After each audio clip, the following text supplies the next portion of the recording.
Building in Minecraft is hard. It took me a really long time of playing this game to get comfortable with it. Thankfully, I'm now in a pretty good position and I'm able to pass on some of my knowledge to you wonderful people and hopefully help you improve your building skills. So here are 10 ways to improve your Minecraft builds. First up, we have what I consider to be the most important of them all. Having a creative test world to plan your builds and mess around with some ideas.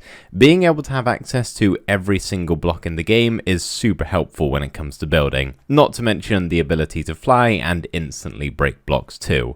Building in creative mode is just so much easier than it is in survival. You can focus on the actual building and let the creative juices flow without having to worry about the aspects of survival, eating, tools breaking, death, all that fun stuff. This doesn't mean you have to use it to plan every build. Occasionally, it is nice to make something off the cuff in your world without any prior planning, but generally, it'll take less time and you'll be able to build better in creative mode. So if you don't already have one, get yourself a creative world and start practicing. Something you can do to take your build to the next level is terraform and landscape the area around it. It's all well and good making a beautiful build, but if you just plonk it somewhere and do nothing else, it can look a little bit out of place.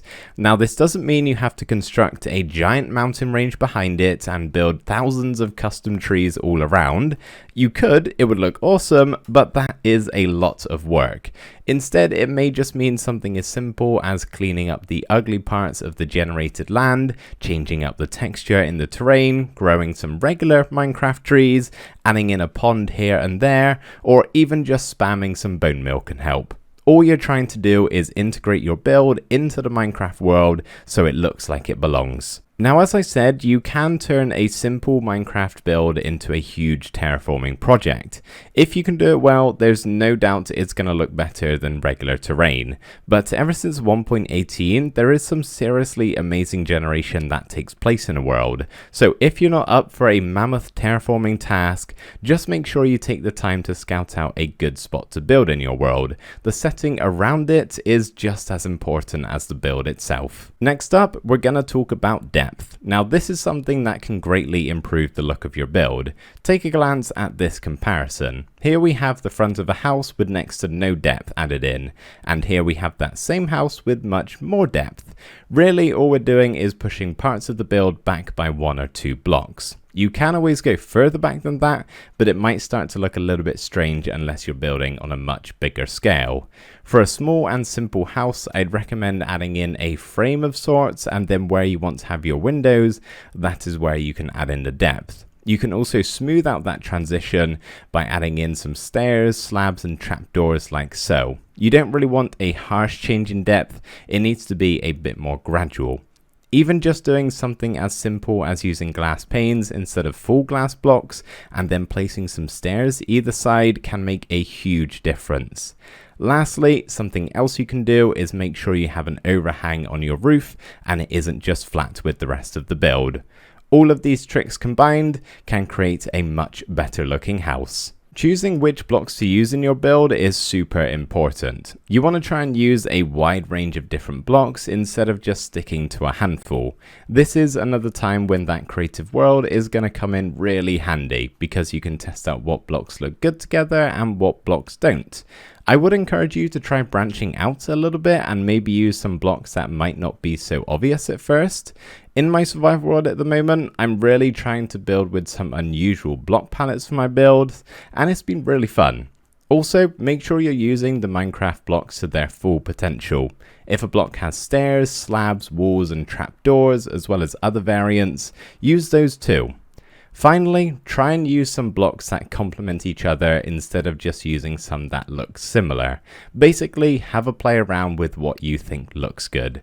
As a colorblind person, I don't think it would be wise of me to try and teach you color theory, but it's that sort of thing. Here's something that I absolutely love to do with my builds, and I think it totally changes how you look at them. That is the idea of adding life and movement. So this can be done in a lot of ways really. Maybe you could have some villagers roaming around, you can make use of some blocks with particles in that you'll be able to see, you could build an active minecart track and see a minecart whiz by every now and then, or even just incorporate some animals or pets into your build.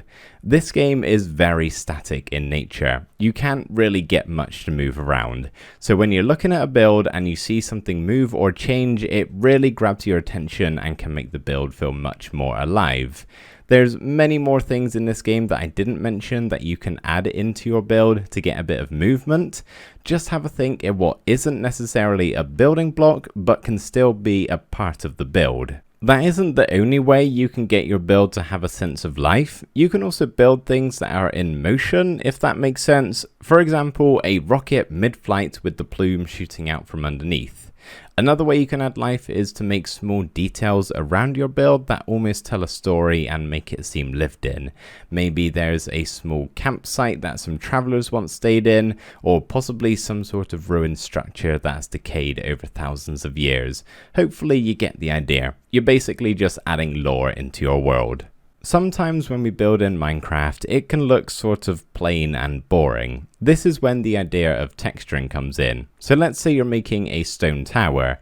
You start by just using stone bricks, and when you're done, it just seems a bit too bland. Now, this is where you can go around and mix in some other stone types. Crackstone bricks, andesite, and stone in this case. It's simple, but really effective. Of course, this doesn't only work for stone, it can work for just about any block as long as there are a couple of other blocks that look sort of similar. You can combine them and create something that feels a bit more interesting to look at. I'd recommend only doing this for areas of your build where you're using a lot of the same block. So if you've got a big chunk of your build all made out of the same material, it can look a bit harsh on the eyes, so adding in that texture is really helpful there. But if you're using a block that isn't taking up a large area, it's not really needed. Something else I quickly want to touch on is gradient texturing. Everything I've already said applies here too. The only difference is when you're mixing in the texture, you want to do it in a gradient. If you don't know what that is, then pretty much it's when you go from one color to another, but there's a gradual change, sort of like you're adding in a smooth transition. Just an example, you can go from white concrete powder to calcite, diorite, andesite, stone, cobblestone, tuff, deep slate, and then cobbled deep slate. You can kind of see how we're slightly changing color or shade here. Now I want to talk about how you can take your single shaped house and turn it into something that is much better looking. I think the best way to describe this is that it's like you're adding extensions onto your house. So instead of just having 4 walls and a roof, you can add some other sections off to the side of the house, round the back, coming out of the roof, or even a tower connected to the build. In my opinion, a build like this looks quite a bit more interesting and complex than something like this.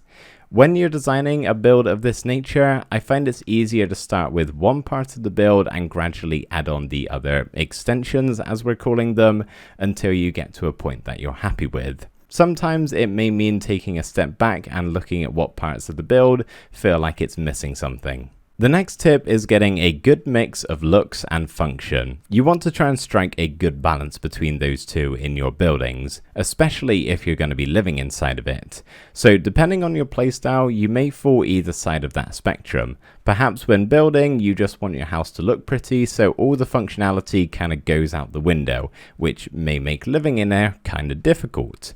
On the other hand, you may prioritize the function and then lose out in the looks department. Let's say you're building your survival base. Of course, you want to have everything you need to survive inside of it. That's very important. But there's no harm in adding some things that are purely there for aesthetic purposes and do nothing of use. It's just so that it looks nice. Another way you can mix looks with function is hiding any ugly farms or machines with something that looks a lot nicer. For example, in my survival world, I made a super smelter. It would have looked pretty terrible if I had just built this on the surface and left it there. So instead, I hid it far underground, and on top, I made a steampunk-inspired foundry. I even connected the cooked materials to a water stream so I can see all of the items shoot up through the build and into storage. If you've been playing in your world long enough, there's a good chance you have lots of builds dotted all around. Something you can do to make them look a little bit nicer is bring some sort of cohesion to your world and connect them all together. The main way you can do this is by adding pathways around your world leading from build to build. This just helps bring everything together and makes your builds feel more like one big build as opposed to lots of little ones.